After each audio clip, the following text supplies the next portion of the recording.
hopefully it's not making all the noise. So here we go. We're going to start chapter 7 today. Chapter 7 is fairly short. It's going to only take 2 assignments to cover chapter 7. And chapter 8 is pretty short, so we're actually combining them together into one section. So your next test will be on chapters 7 and 8. It's exciting. We have basically finished all of Calc 1, and we are moving into the Calc 2 stuff right now. And you'll notice the title of this chapter is Integration Techniques.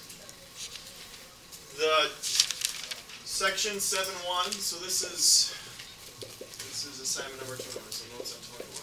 So first you're going to see 7.1, and it's entitled Basic Approaches.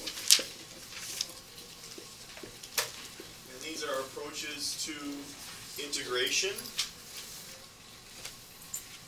So this section 7.1 really is just a review of the stuff you've already done.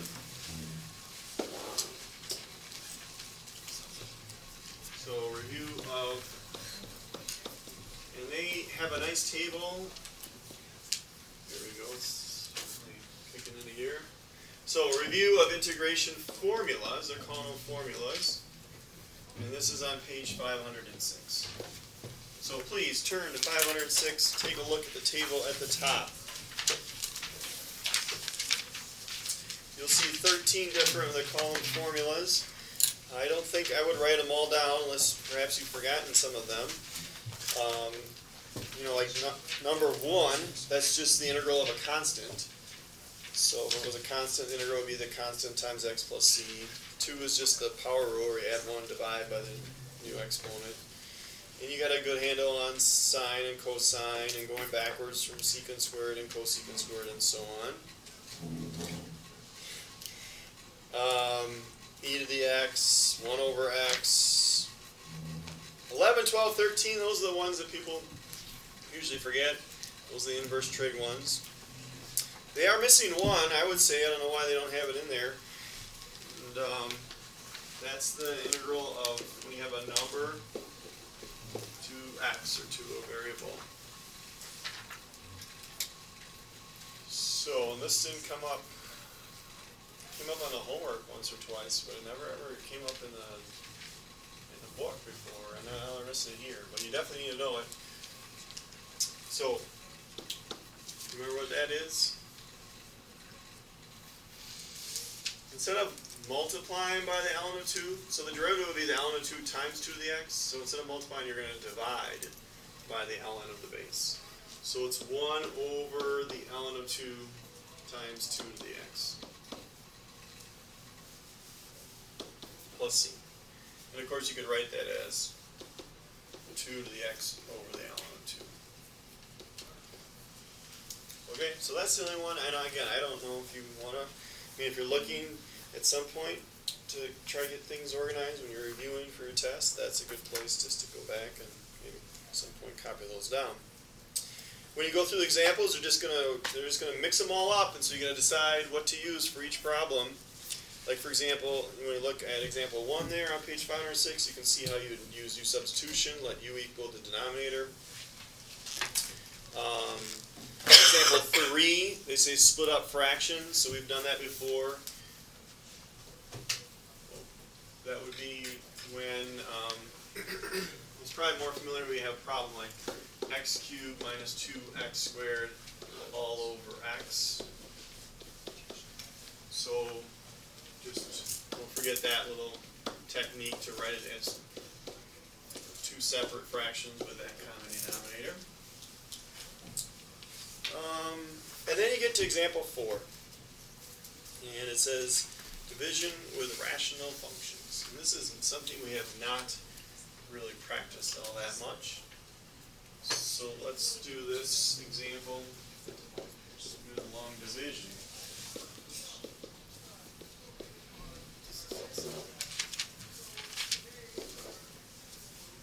We have x squared plus 2x minus 1 all over x plus 4.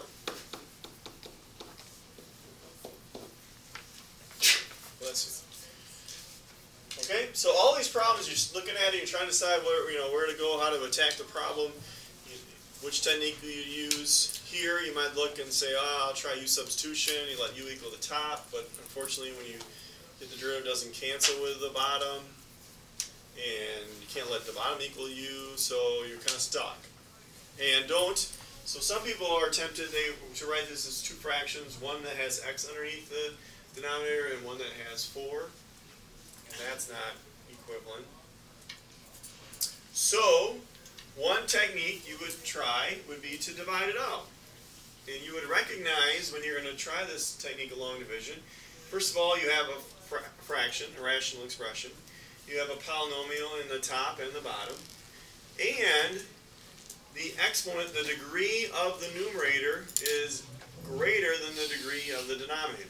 This is actually called an improper fraction or improper rational expression because the exponent of the degree is higher than the exponent down there. All right, so in that situation, a lot of times dividing it out will make it the easiest method.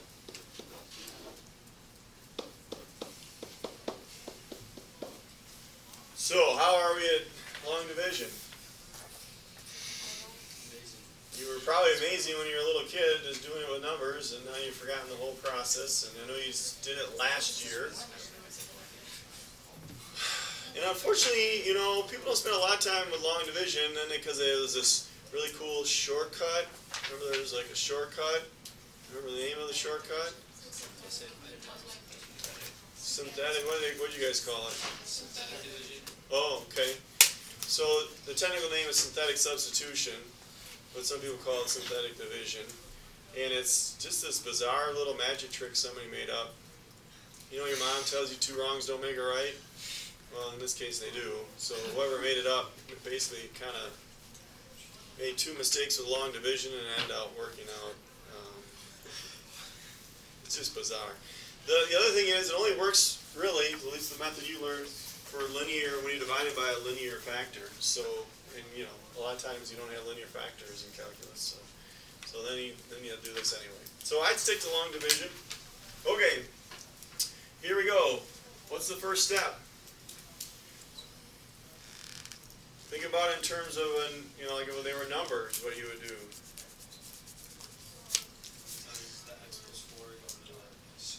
Perfect. How many times does this go into that? How many times does x go into x squared? And maybe an easier way of thinking about it is, well, what would I have to multiply x by to get x squared? You got it. So then I do that. And I write that up there. That's how many times it goes into it. I put that up there and I do the multiplication. X times x is x squared. Plus x times 4 is 4x. Then I draw a line and I subtract. It's the exact same algorithm that you learned in elementary school. Although, a lot of times they're not even teaching it anymore. I don't know. But so then we subtract. That's 0. 2x minus 4x is negative 2x. Then bring down the next term. By the way, this one has one of each term here. If you just had x squared and then a minus 1, what would you have to do? Yeah, you got to stick in a filler and you have to put a plus 0x. There's one in the homework where you got to put in an x squared term and an x term. So just be aware of that. You have to have one of each to be able to have a spot for everything. So we bring down the next number, and then we do the same thing. What are we going to multiply x by to get negative 2x? You bet. And I do that. So I put the negative 2 up there, and so I get negative 2x minus 8. Draw the line, and don't forget to subtract. Negative 1 minus negative 8 is a positive 7. And now I've gone past the x, so I'm done. I have this remainder. If I would have gotten 0 there, then that means I would have been able to factor it perfectly. And then we would think, shoot, why would we factor and cancel if that was the case? So look for that too. So this works out. So now I need to write down what I have. I'm trying to find something equivalent to the original problem. The original problem was the integral of x squared plus 2x minus 1 all over x plus 4. And now I have the this answer I got from dividing, so the x minus 2, plus, and then how do I deal with the remainder? Excellent. So you put 7 over the x plus 4. Okay, I haven't done any actual calculus here. I just did algebra to rewrite it into something that I'm hoping now that I can take the integral of. And you can. The integral of x, of course, is 1/2 x squared minus 2x. And then here, for this piece, what will I need to use? You bet, use substitution. So let u equal x plus 4. That means du equals dx. And so when I do that, I'm going to get the integral of 7's a little brother, 1 over u du. And that's ln, natural log. So I get the 7 ln, the absolute value of x plus 4. And then don't forget your c.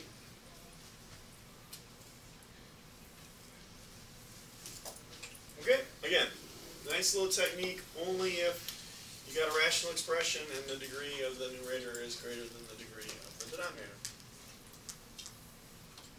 So that's all the whole assignment's going to review. It's more similar to the AP test where, they don't say, hey, use substitution on this one, or, organize a certain way. They're all mixed up. And that's why, this would be good to do this little review assignment before we go on to other techniques. Well, we are going on other techniques. Let me take that back because we're going to do 7.2 today. This is your first other technique.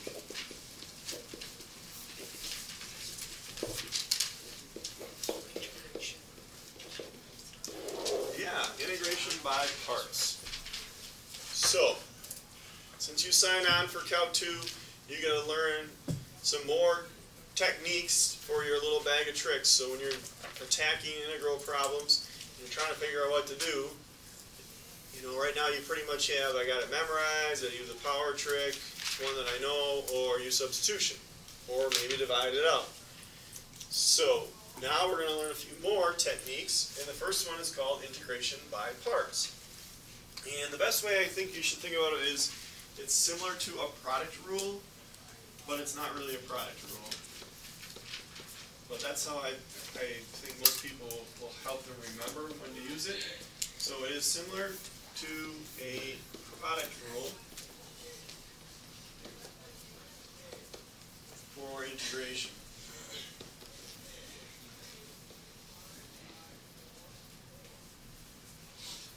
For example,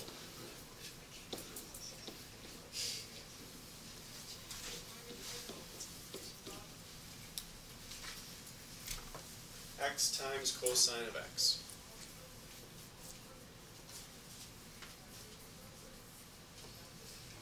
So you have two things being multiplied together. And if you think about all the different techniques, there's nothing really that would help you. Use substitution, maybe let u equal cosine, the derivative negative sine, nothing to cancel there. It's just not going to work out. Okay, so we have two things. Just like with the derivatives, you can think of it that way. We have x times the cosine of x. And we want to break it into those parts. We want to, just like with u substitution, we want to let u equal part of it. And in this case, we're going to let u equal the x part. And then we're going to let dv equal the rest of it, cosine of x, including the dx. Yeah? How do you know when to pick, the first? Yeah, great question. It's not necessarily the order they're in or anything else. So we're going to go through the notes. I'm trying to hopefully give you some advice as to what. Because it really comes down, that's one of the hardest parts is once you establish what u and dv is, then it just follows the formula after that. But you just want to make sure. I'll tell you this. This part you're going to take the derivative of, whatever you let it be u. So you have to pick something that you can take the derivative of. In this part over here, the dv part, you're going to take the antiderivative of. And so, of course, you have to pick something that you can take the antiderivative of. Okay? Now, there's a formula for this integration by parts. It goes like this. So here's your original problem, integral of u dv, because as we just said, we are splitting it into its two parts. There's a u part and there's a dv part. And then you have to memorize this formula. And I have a little saying that somebody, one of my former students made up here, which, you know, it's kind of strange. I know all the little sayings, but, well, first I'm going to write it down, and then I'll go through what it looks like. So there's the formula.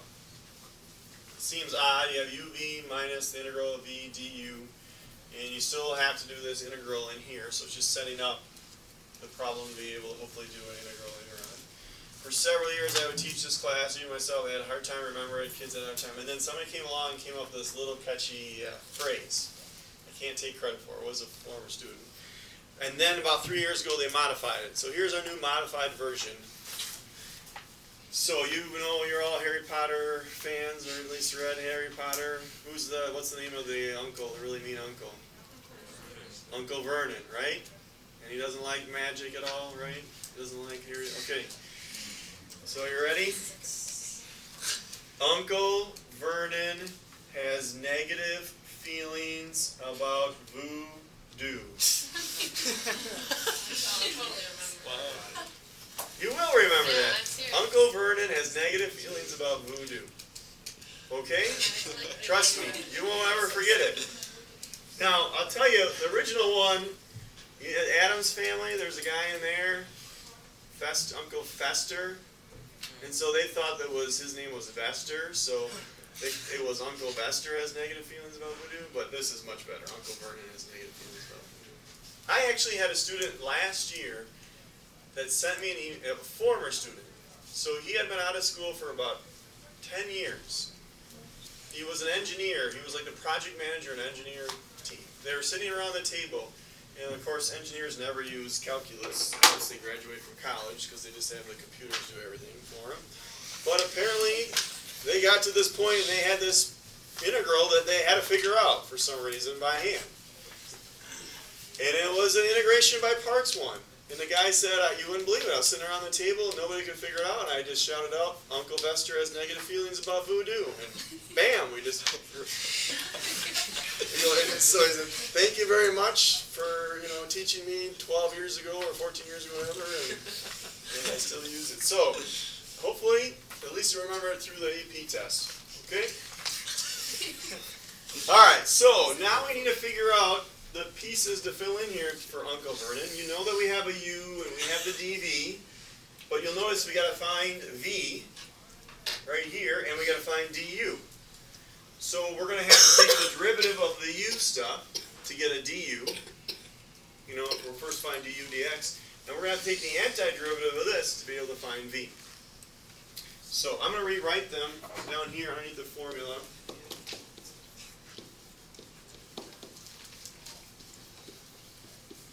First of all, the derivative over here, so du dx equals 1, and that means then that du would equal dx.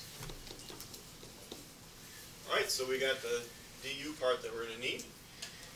So this one you take the derivative, the u stuff you take the derivative, as I said before, this stuff you're going to take the antiderivative. And we'll just write out the whole thing here. So it's antiderivative of dv, antiderivative cosine of x dx. Now, this stuff on the left-hand side looks a little odd because there's nothing there. What could we write in here that wouldn't change the value of it? What number could we stick in there? A 1, right? That might help you so you can recognize what is the antiderivative of 1 with respect to v. It is v. Is that clear, everybody? It's just a number, it's just constant, so the antiderivative, okay? We 1 times v, or it is v, equals the antiderivative cosine of x, of course, is sine of x. We don't worry about our plus c's until the very end. We're going to throw those in later on. So I go to my formula. dv equals Uncle Vernon, negative feelings, voodoo. You get the voodoo part, the magic part? Yeah. Okay. Yes, I think it really works out well. I have a question. Yes, ma'am. Go back up for a second, please. The du, where you wrote the 1, do you think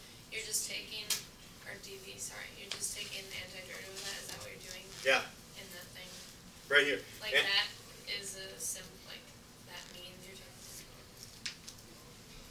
yeah, we have, I just so don't this is the want to. differential of v and the differential of x, and what we want to do, our goal is to work backwards to come up with what v would be. So we're taking the antiderivative of both sides, really, is what we're doing. And the antiderivative of dv, well, that's weird. There's nothing there, so, but think of it as a 1 there. If you just write a 1 in there, that'll help you remember, okay, it's just, That goes for all of them, like you're not going to use whatever you have for the dx is like, say it's like 2x, you're not going to plug that in, like 2 dx dv. say that one more time. So like, the 1 was like, you just like, because it's 1 because it never changes, and so you didn't pull it out of like the d. Oh yeah, I didn't, it's not coming from there, no, it was just like, you know, it's the same story, like, you have 3x plus x, add them together, well, add the coefficients. Oh, x doesn't have a coefficient. Well, if you could put a coefficient on there, what coefficient would you give it so it doesn't change the value? I'd give it a 1. Okay, now, 2 plus 1 is 3. Okay, it's all the same stuff. Alright, so we're going to throw in to Uncle Vern, so we have u is x, v is sine of x, minus the integral of v, which is sine of x, du, which is dx.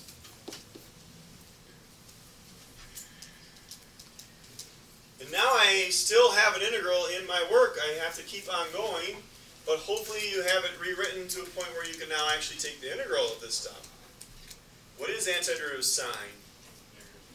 Negative, right? And it's minus, so this is going to be x sine of x plus cosine of x plus c. That's where your plus c comes in. And so that's what our original problem, you know, that's the final answer to it. Integration by parts. U and dv. Now, what if you got to this step right here and you still couldn't find the integral of this? You might have to do it again.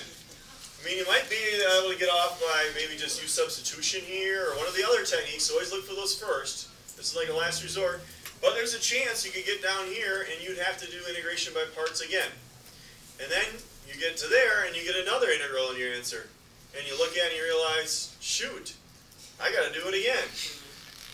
You could have to sometimes do it 4 or 5 times within one problem until you finally get down to a point where you could just not need integration by parts anymore.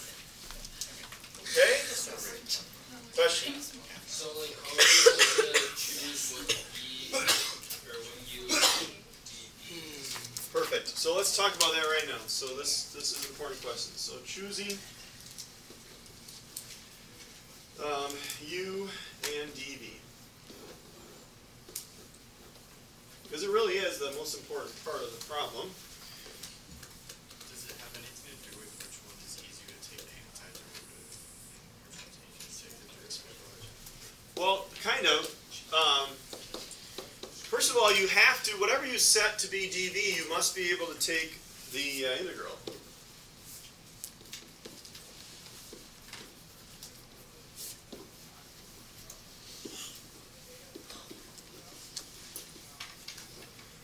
Which seems obvious, but you know, so you got to put some thought into this sometimes. If you can't integrate, there's not some things you just still don't know how to take the integral of. And you know, a lot of times you will be able to put either one for u or dv, but if there's part of it that you can't take, like you don't know the antiderivative of ln of x, you would never let ln of x equal dv. And you remember me giving this advice. What did I say? If you ever have ln of x in a problem, always let it equal u, right? And that's why, because, and we're going to do a problem with ln of x in it, that, you know, you're going to have to let that equal u. Right. So if it's like x cosine x dx, like the one we just had, let's say like we wanted to make that x part of the dv, would we be able to like make x dx and like flip how we multiply that, or does that matter at all? Or not?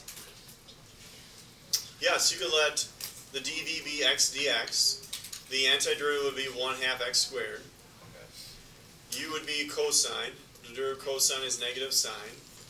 Now, however, second part of my advice I want to give you right now is if in that problem you could have done either one, right? Both of them you know to take the antiderivative of. So if you have a choice, pick the one for you where the derivative gets more simplified. This is I think what Jonathan was getting at earlier. If you can choose one that's gonna, as you take a derivative of it, it will become more simplified. Especially if you think about what's happening here, if we have to do it more than one time, if you got to do integration by parts 3 or 4 times, and you just keep taking derivatives, you're hoping that those derivatives become more and more simplified. So this U would be nice if the derivative becomes more simplified.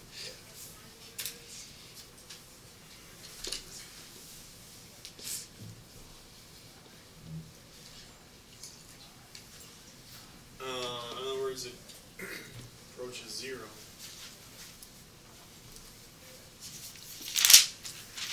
And that's why I picked the x, because derivative of x is 1, derivative of 1 is 0. You know, eventually it would go to 0 if I had to do it a bunch of times.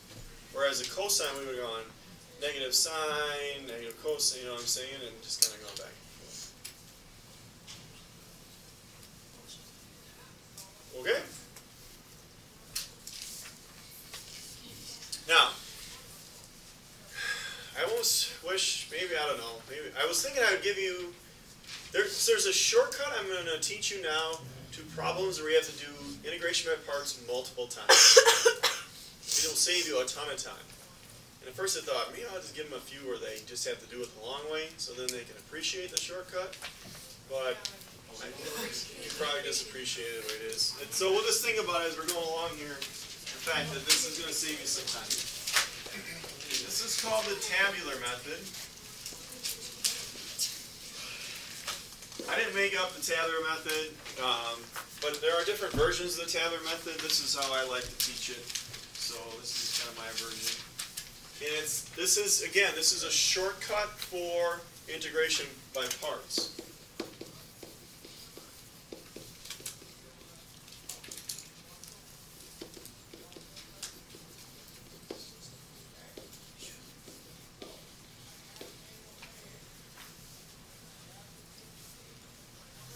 And it's really helpful if you have to do it multiple times, but it only works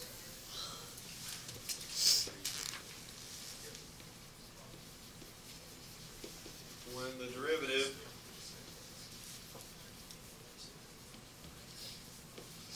of u eventually goes to 0.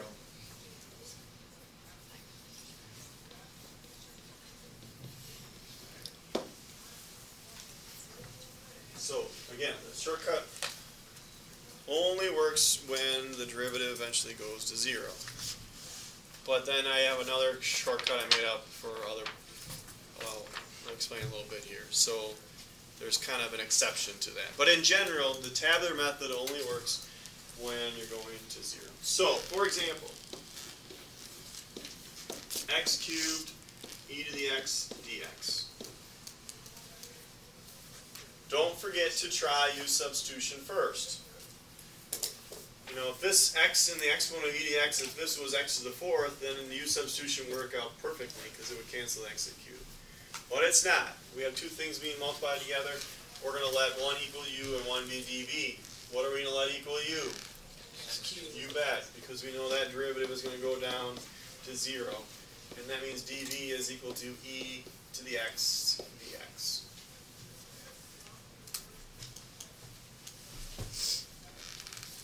Alright, well, we're going to make a table. As it is, that's why we call it tabular method. We're going to put our u stuff here, our dv stuff here, and a sign. And by a sign, I mean a plus or minus sign. That's going to be important. So, keep things lined up in rows. This is x cubed. This is e to the x. You don't need to write the dx stuff here because it's just going to make it muddy.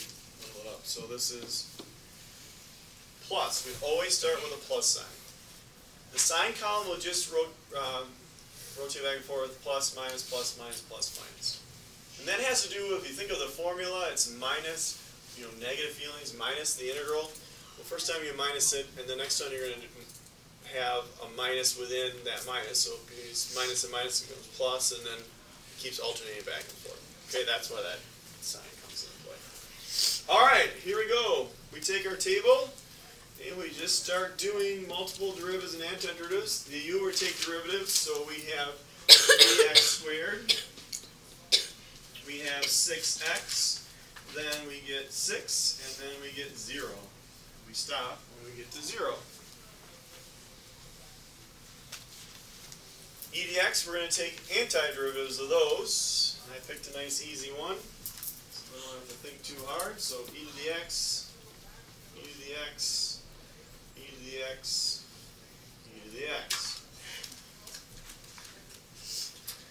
The sign, as I said, alternates back and forth. So the next row will be minus, the next row plus. You got to keep these lined up, otherwise you'll get messed up.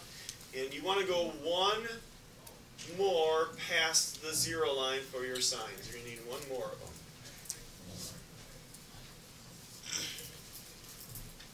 Okay, plus, minus, plus, minus, plus, minus. Yeah. Well, I start with us.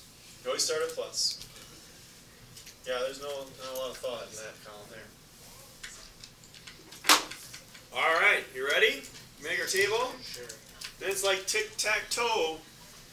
The answer is just the diagonals, so it's x cubed times e to the x times a plus sign, plus 3x squared times e to the x times a minus sign, plus 6x times e to the x times a plus sign, plus 6 times e to the x times the negative sign.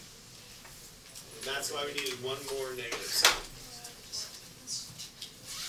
So let me write out the whole thing and see as we go along here. Again, we're trying to do x cubed e to the x dx. So looking back at our table, the first one is x cubed times e to the x times a positive. Just think of it like a positive 1. So then you get x cubed e to the x. Plus, the next one, 3x squared times e to the x times a negative. So that'd be negative 3x squared e to the x. Plus, 6x times e to the x times a positive. That's 6x e to the x. Plus, 6 times e to the x times a negative. Negative 6 e to the x. Don't forget your plus c.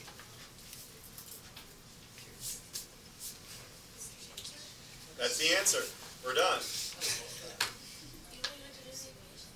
No, you don't have to write the formula down and do anything down. And please recognize, this would have been 3 times. You would have had if you did it with a formula, you would have had to do integration by parts 3 times in order to come up with that answer. Go ahead. Could you factor out the e to the x for the first 4 parts? For the final answer? Yeah. Sure. Okay. Other questions? All right, let's do some more examples. Let's do one where you can't use the tabular method.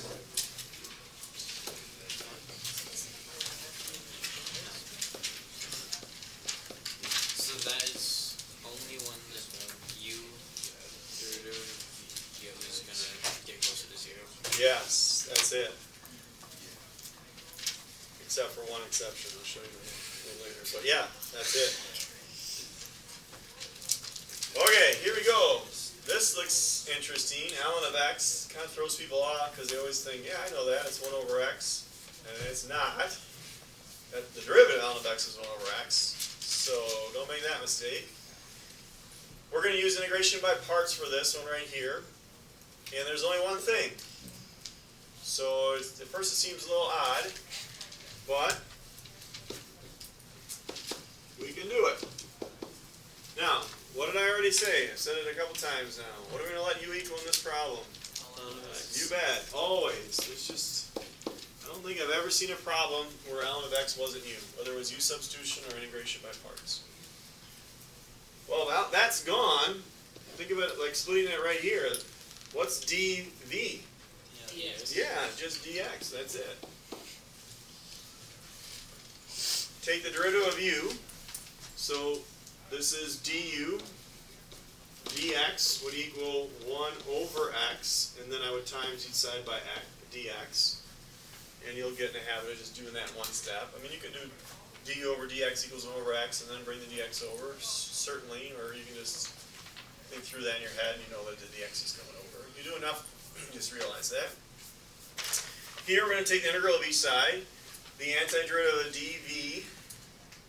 Think of it as a 1 there, so the antiderivative of 1 with respect to v would be v. And what would this be? Antiderivative of 1 with respect to x would be x. Perfect. Uncle Vernon, negative feelings, voodoo. So, Uncle Vernon, Uncle ln of x times x. Negative feelings, v is x, and du is 1 over x dx. It's a matter of throwing it into that formula. You gotta memorize. X ln of x minus the integral. The x's would cancel, and you really just get the integral of 1. One more time, what is the integral of 1 with respect to x? X. So, we get at the integral, remember this is the original problem, is x ln of x minus x plus c. That's it. That's the integral of ln of x. Some people like to memorize it. You don't have to, though. You can always use integration by parts to figure it out. So it's not one of the ones they say, yeah, you should definitely memorize, but it's not that bad if you like to figure out memorizing stuff. Okay, so even when you don't have, let's just say it's not really a product rule, even when you only have one thing listed in there, you're going to sometimes use integration by parts. And it comes down to ones where you just don't know the integral of it, but you do know the derivative. Here's another great example. These inverse trigonometries. You don't know the antiderivative of inverse tangent, but you know the derivative of inverse tangent. So if you're going to set this one up, you would let u equal the inverse tangent, because you will be able to take the derivative of that, and then you would let dv equals a dx bar. And then you would go from there. Take the derivative, antiderivative, and do Uncle Bester and see what happens. Uncle Vernon, sorry. It's still hard to break old habits. Okay? Let's do one more. We'll do a hard one here.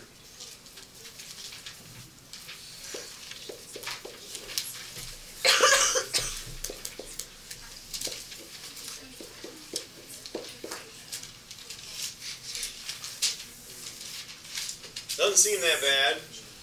E to the x and cosine x. What do you think? Can you do tabular method? No, neither one goes to 0. That's a bummer. So you're going to end up doing multiple integration by parts here. And then you stop and think about it. Oh boy.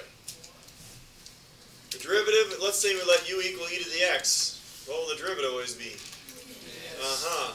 And then you let cosine be the dv, and you start taking the antiderivative. So the antiderivative of cosine is sine, and the antiderivative of sine is negative cosine, and then you get sine, and then you get cosine, and you get sine. What are you noticing? What? Yeah. So eventually you're going to basically get what you started with. Right? Yeah. And then you're like, oh my gosh, then I got to do it again, but then I'll get what I started with again, and then again and again and again. It's a repeating series. This is like computer programmers, what do you call this when you keep... Recursion. Or an infinite loop, right? Just keeps going over and over and over. You got caught in this infinite loop. Thank you very much. Here, you can send it right. One more for you. Okay, here, do you mind sending it right? Just set it right there on the graph, would be great. Thank you very much. No problem. So, these problems are a little tricky. Right? As you can imagine. But there's a strategy to solve them. So, first I want you to recognize the problem. We would start doing the work, and then we would end up getting what we started with. And then you would stop right there. And then you don't say, that's it, I'm not doing it anymore.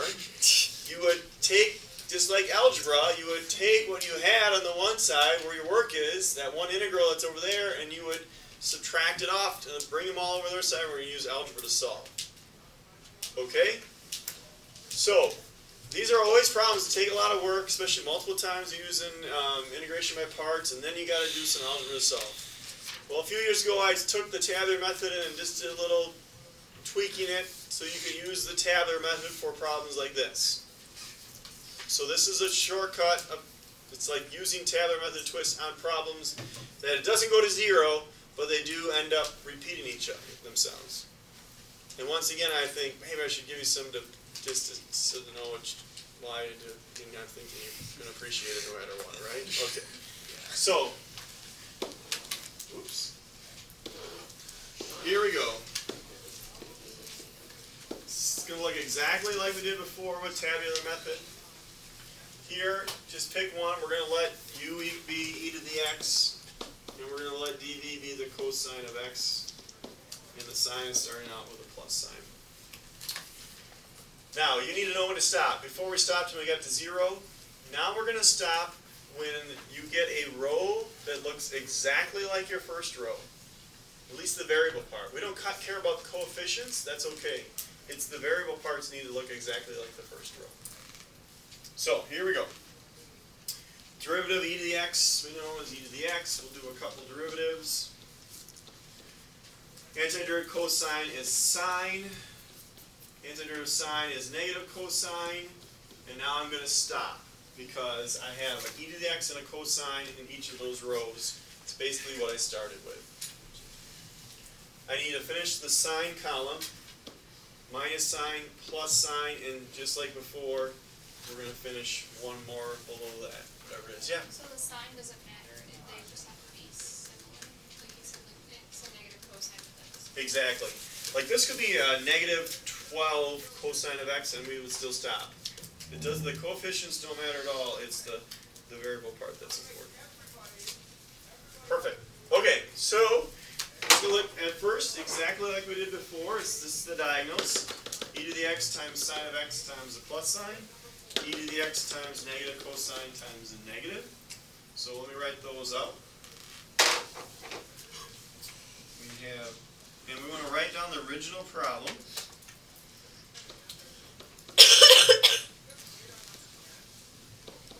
So the integral of e to the x cosine of x. The first we had e to the x times sine x times positive. So that's e to the x sine of x plus, then we have e to the x times a negative cosine times a negative. So that ends up becoming positive e to the x cosine of x. Okay, so I finished all the diagonals. That was the last one. And now, the last step is we want to go plus the integral of the bottom row. This is the twist part. So we want to go plus the integral of, and it's e to the x times negative cosine, so negative e to the x cosine of x dx.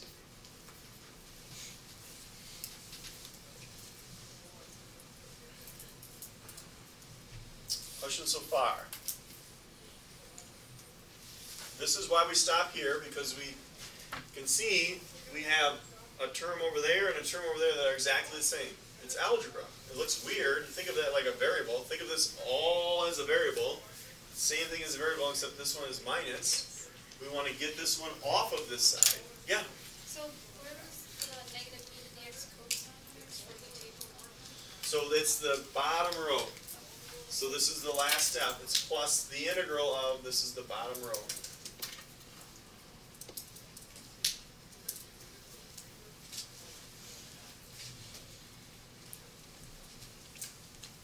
this negative here, we can put out front, right?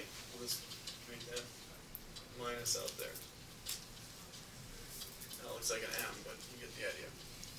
So yeah, what Ben? Was the diagonal method, does it always follow the sign that's on that greatermost column?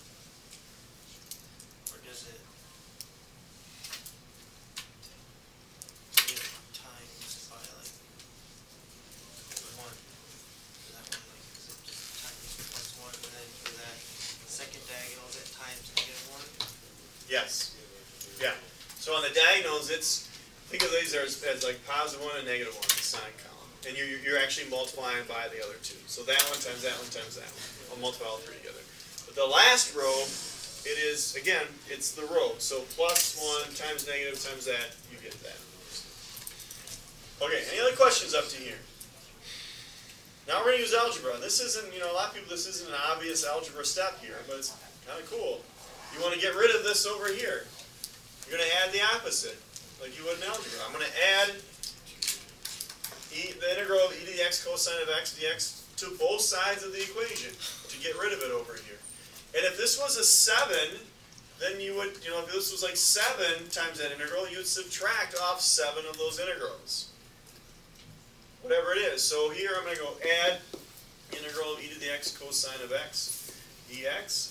Of course, whatever I do to one side, I have to do to the other side. So I'm going to add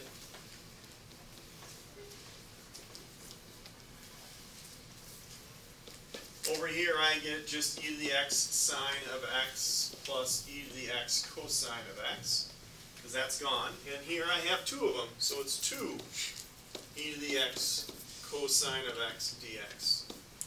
And I want to solve for the integral of e to the x cosine of x, so what's the last step? Divide both sides by 2. Yeah, isn't that's a cool little algebra step, right? This seems way too simple.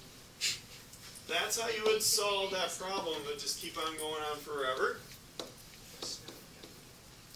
You basically made this up. This new formula, you tweaked the other one. Well, the table part. I mean, you would have had to have done this all integration by parts multiple times, but this concept of algebra here, I didn't make this up. So when you would have stopped when you saw that, and then you would have added it over to the other side. So 1/2, yeah, we could always do these problems. It just, when I kind of played around with the table, it created just another shortcut for this. And then don't forget the plus c in the end.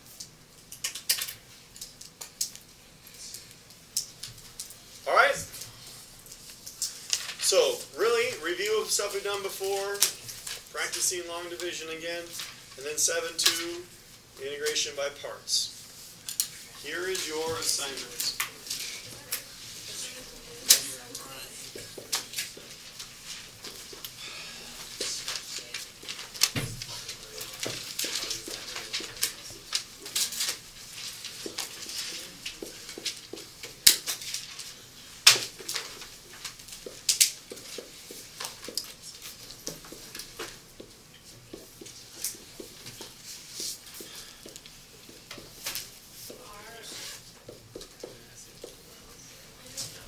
So the odds here, this is of course is the even one, this is even. When you get to number 50, it says something about use the reduction formulas. Don't worry about that. Just do it like I showed you how to do it, okay? So don't use reduction formulas. Otherwise, everything should be good to go. We got a lot of time. Lots and lots of time. Should get most of this done.